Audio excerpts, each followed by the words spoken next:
Welcome back to the Press Box. Mark Haskell, Zach Miller here. We've got conference championship football to talk. We've got MLB Hall of Famers being inducted left and right, and some high school wrestling to delve into a little bit. But let's start quickly with the conference championship games. A hearty congratulations to the New England Patriots again for making it to the Super Bowl. 37-31 in overtime. Big win over the Kansas City Chiefs. Obviously they're going to play the Rams. The Rams with a, 31-28? No, it was 26-23. 26-23 win over the Saints. Also in overtime. Super cool. Like two conference championship First time games. Ever. They both go to overtime. But of course, this whole conference championship weekend has kind of been, turned upside down by all of the horrible officiating that happened in both conference championship games, which has been kind of a bummer because both games were really awesome. I mean, obviously I wasn't happy the Patriots won, but both games were really exciting, terrific games. I mean, the first half of the Chiefs-Pats game was pretty boring. But let's talk about the Chiefs-Pats game, obviously, first of all. Like that opening drive that the Patriots had, I mean, that was like a 10-minute drive. And you got to be thinking to yourself, you're like, well, that's exactly what the Patriots want to do. Yep. They want to keep Mahomes off the field, long, sustained drives, mixing in a lot of runs. And, and New England, I mean, they looked sharp from the get-go. But obviously, Pat Mahomes, he really turned it into a game there in the second half. Yeah, he is one hell of a quarterback. For anybody that hadn't seen him play, you saw him play, and he's the real deal in his second year in the league. And it's just mind-boggling. Some of these throws that he makes, he's rolling out to his left or the right, and he just kind of flings the ball. Sidearm, and it flies 50 yards down the field. Unconventional, for sure. Perfect pass. He's going to be the face of the league in a couple of years. And he's already almost halfway there because he should win the MVP this year. Yeah. Between either him or Drew Brees for the MVP, I think. He did make a game of it when the Patriots went ahead late in the fourth quarter, and then Mahomes was like, "Yeah, I'll take it a couple plays down the field and we'll score." Mm-hmm. Just like, son of a. No, he was son of a butt. He was unbelievable. But they finally, Kansas City, they finally take the lead right around the 2-minute warning. It was one of the Kansas City running backs ran the ball in, and obviously rooting for the Chiefs. I didn't even think about pumping a fist or celebrating or anything. I'm just looking at the clock. I'm like, 2-minute warning, Tom Brady, three timeouts. Like there's they left way too much time. And it almost looked like the Patriots kind of let him walk in there because they didn't want, Mahomes, milking more time, which was really smart on their part to do that. But then all of a sudden it's just like in the late stages of the fourth quarter, it's turning into this crazy back and forth shootout. Yeah, it was like you said before.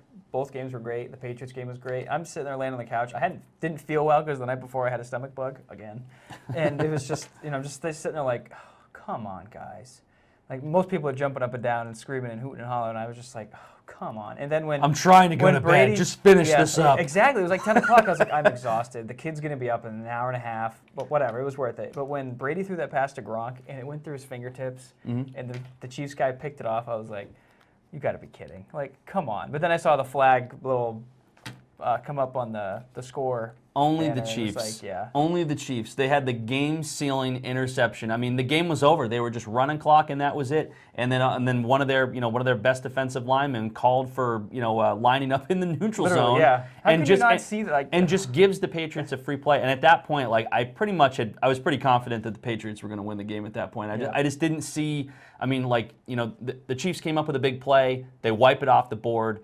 Brady's got a short field in front of him. I'm like, there's no way they're stopping them again. Yeah, also great cam work by CBS to capture Edelman not touching that football on the punt return. Yes, that was. Showing it go right past him. I don't know how it didn't touch him, but it didn't touch him. Well, I mean, I couldn't decide if it touched him or not. There were so many different camera angles. There was one camera angle at the end where it almost looked like his finger ever so slightly moved up, but it also didn't look like the ball's flight pattern changed at all. Yeah. You know what I mean? So I think ultimately they got the call right.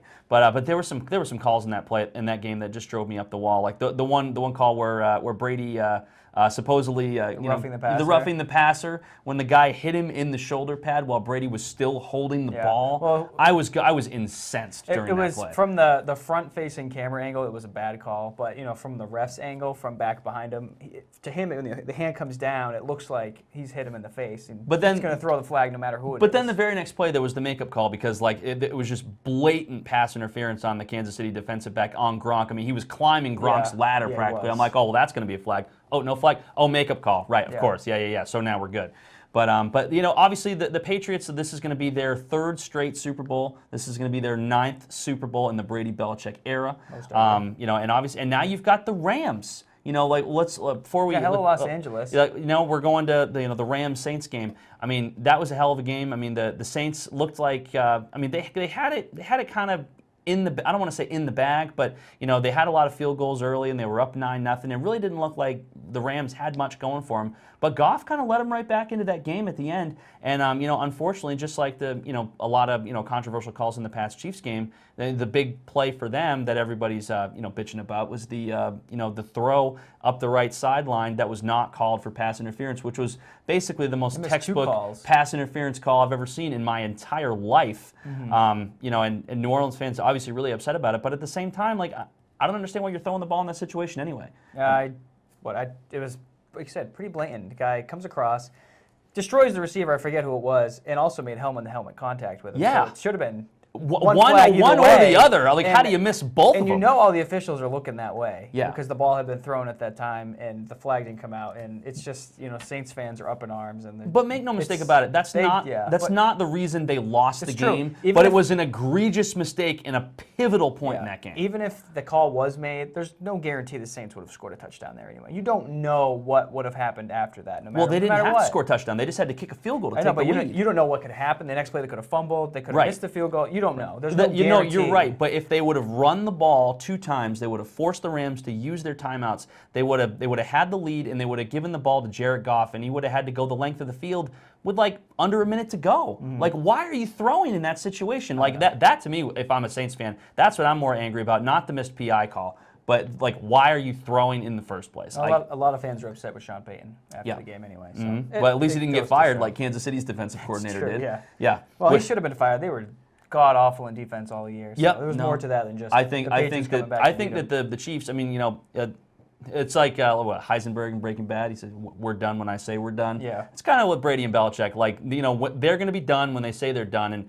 I think the Chiefs arrived here a little ahead of schedule, but the Chiefs are coming. The Chiefs are really good, and if they can get a good defensive coordinator in there, whose name is not Rex Ryan, that team could be even more dangerous than they are now. But let's we don't have to get into our predictions or anything, but let's just quickly just talk about Patriots Rams Super Bowl. We're a couple days removed from these conference championship games, but what are your thoughts on this Super Bowl? Obviously, it's a rematch of the first Brady Belichick Super Bowl. This could be like a closing of the circle kind of thing, which is kind of cool. What are your thoughts on this Super Bowl matchup coming up? I think it's cool that it's the rematch of the first Super Bowl that Brady was in. I haven't done any research on the Super Bowl because next week we'll delve into it. Yeah, deeper, we'll talk about a lot more, right? And then get into our predictions and all that stuff.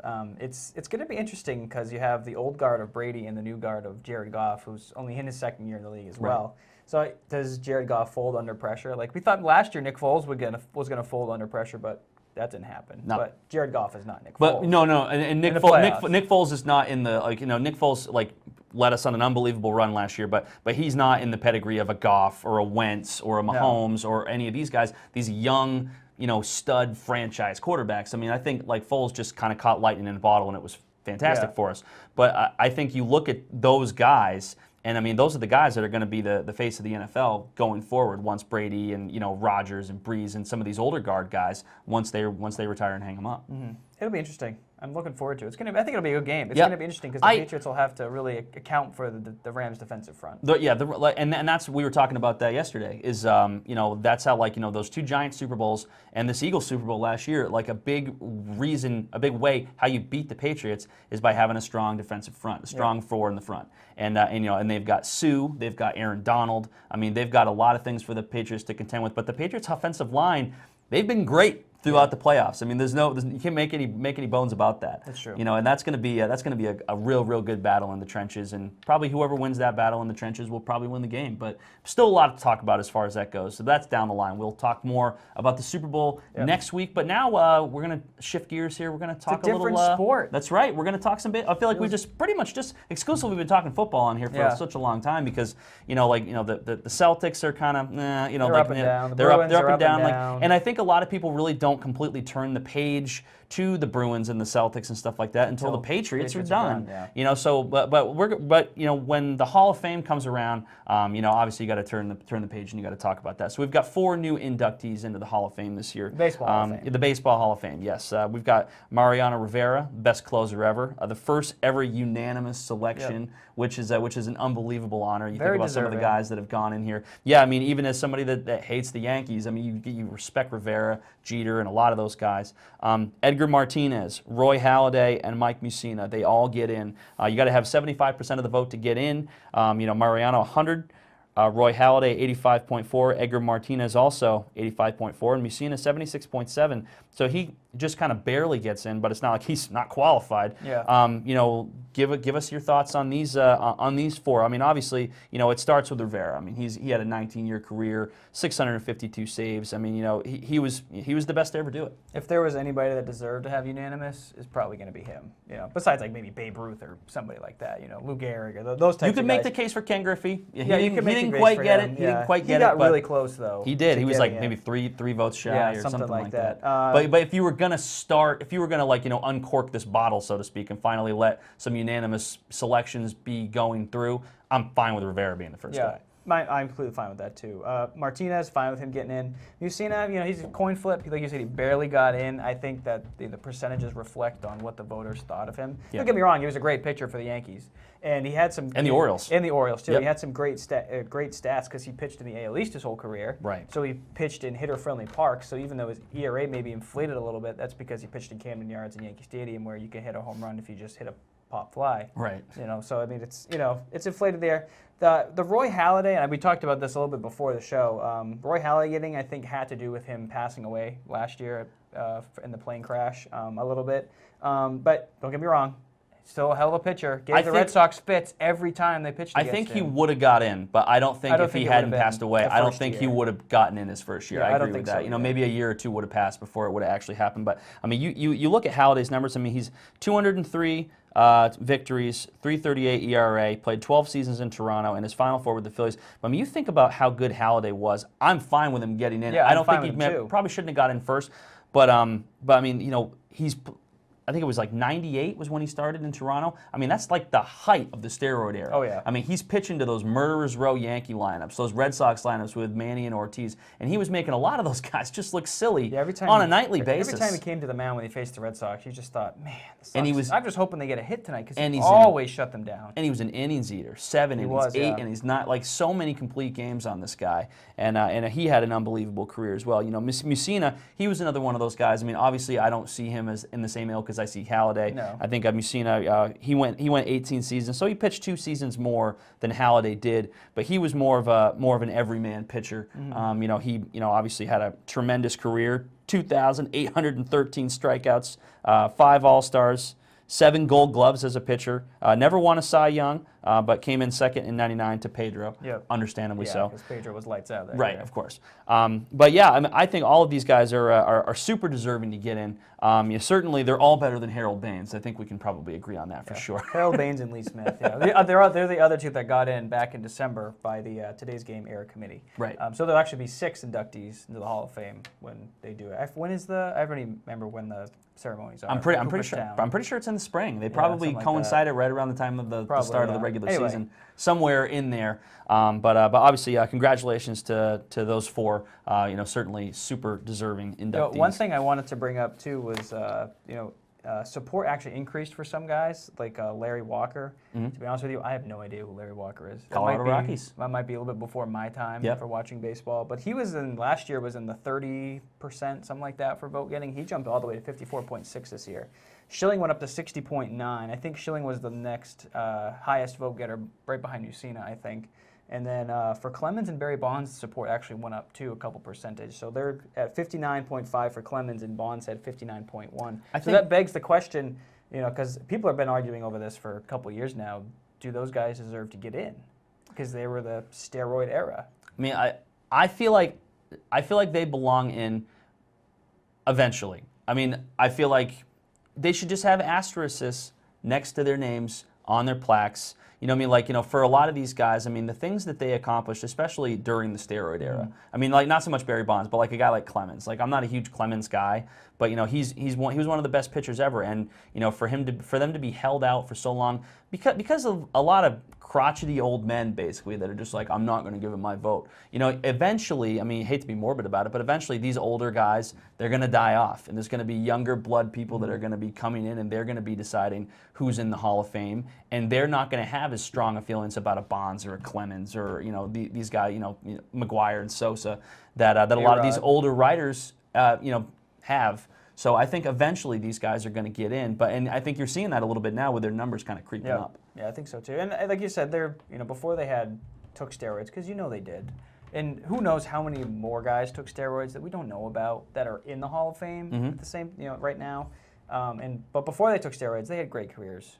So they deserve to be in based on their careers before. Do you know what drives me crazy? Like grinds your gears? You know what really grinds my gears? No, like we live in a very forgiving society, and most times, like, if people will just own up and just be like, you know what, I did it. It was stupid. I shouldn't have done it. I apologize. You know, if a lot of people, if they would just have that, those guys would be in. Oh yeah. You know what I mean? Because so, you know, people love to forgive and forget. You know, people love a good, you know, comeback story, so to speak. Like, you know, oh, I can't believe he finally got in. That's so great for him after all these years.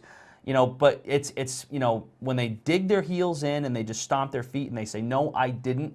It's a big turnoff to the, you know, to the public and the voters and things like that. And I think if they would have just gone the other route, a lot of those guys, they'd be in right now. Yeah, I think so too. But at the same time, they also cheated. So. And they also cheated. Yeah. You know, you're torn. But anyway. And you know who didn't cheat? Placido Polanco. He got 0.5% of the votes. So in case you guys how many votes did he about get? 2? that. Something like that. I don't know. Something like that. Well, let's shift gears to wrestling. Zach's our resident wrestling aficionado. Any wrestling results you see, I wrote them. Pretty much. You know, he's been churning out the wrestling results. So he's got all this stuff right in his hot little head right now. And we've got a handful of wrestlers that have had some big milestones here in the last week, 10 days. Why don't you run through the list and kind of tell us a little bit about it? Maybe not the week 10 days, but this year so far. Camden Hills has had a couple guys that have been, you know, great. Noah Lang has 100 pins on the year. He got to 150 wins total, and he could be close to getting 200 wins. He's got to, you know, really do the same thing he's been doing for the past couple of years, and just keep winning. I don't see why he wouldn't, based, you know, maybe an injury. I don't wish injuries on anybody, but you never know. And then Dawson Allen got to 150, and Ian Henderson also got to 150 this past week. Yep. And then in Madomic Valley, Amos Hinckley just got to 100. It's actually been a pretty good week for Madomic wrestlers. Hinckley just got to 100 wins back on Monday, and then last night, this is Thursday, so Wednesday night, Eli Miller got to 150 wins, and Eric Benner got to 100 wins. And, wow. And that's for Miller, that's the second accolade he's gotten this year, because earlier, back on beginning of the month, he broke his brother Cyril's school record for career wins at 137. So he's just building it up now. So someone probably won't. Now we were talking earlier, and you told me that there was a wrestler where, like, if the stars align, yeah, that was Noah. It was Noah. He could potentially get his 200th win if he wins the state championship. Something like that. Like I said, he's got to you know, win the rest of his matches. But I don't know. Which is totally possible. He's good. He's good enough to do that. He's a great wrestler. He's probably the best wrestler in the Mid-Coast, I would say. Yeah. Because, you know, he won states last year at 152, and he went on to New England's. He placed really well there. He placed in New England's. Yep. He didn't win New England's, but he placed there. And I don't see any reason why he won't win states again this year, because he's beaten everybody he's come up against. And he's wrestled great wrestlers from Madomic and Coney. Granted, he won't wrestle kids from Madomic in the States anyway. But, right. You know, Coney's got a great team, and all these other Mount Ararat. Brunswick has a great team. I don't know if they've wrestled them this year or not. But he'll meet the best at states, and I have no reason to doubt that he could win states again this year. Same with Eli Miller from Madomic in Class B. He should win again this year. He hasn't lost yet so far this year. A good gauge for that is going to be the KVAC Wrestling Championships, and that's going to be coming up Saturday, February 2nd. That's going to be at Coney High School in Augusta. I believe it's a 9:30 start. So if you want to see some of these wrestlers in action, and not just Madomic and Camden, we got Belfast, we got Mount View, we got Oceanside guys. They're all going to be grappling there. Yep. I mean, so if you're a fan of Mid-Coast Wrestling and you want to support the Mid-Coast wrestlers, you want to go out and you'll really get a good taste of a lot of the wrestlers, and you'll know where they stand, you know, and you know how they're going to, you know, stand up against the competition as the regionals and states are coming. in the coming weeks. Yeah, Class A regionals are actually at Camden Hills this year, so Yes, they won't that's have to go very far at all. So they can actually get the home gym meet for them for. It's always nice when you regionals. get a chance to win like a big regional or state championship in your home gym. Yeah. When you get those opportunities, you got to take them. Plus, it's nice for us. We don't have to drive halfway across the state to go see. What do you somebody mean? That's wrestle. like my favorite part. Yeah, driving I was like hoping it was in Mananock or Freiburg whatever. or something. Yeah, out in Bethel. Yeah. You just put a couple podcasts in your car, and trips goes quick. Yeah. Maybe. Well, anyway, we're out of time here. So next week we'll preview the Super Bowl because that'll be only a couple days away then. That's right. And then we'll also probably preview wrestling because we're going into KVACs next week, and basketball is starting to wrap up too. So, Everything's starting to wrap up. Almost getting into the end of winter sports season already. And before you know it, we're gonna be done with NFL football, and we'll be able to get a little Bruins and Celtics and a little more Red Sox hot stove stuff in here That's as true, well. yeah. So But for now, that's Mark. I'm Zach. This is the Press Box.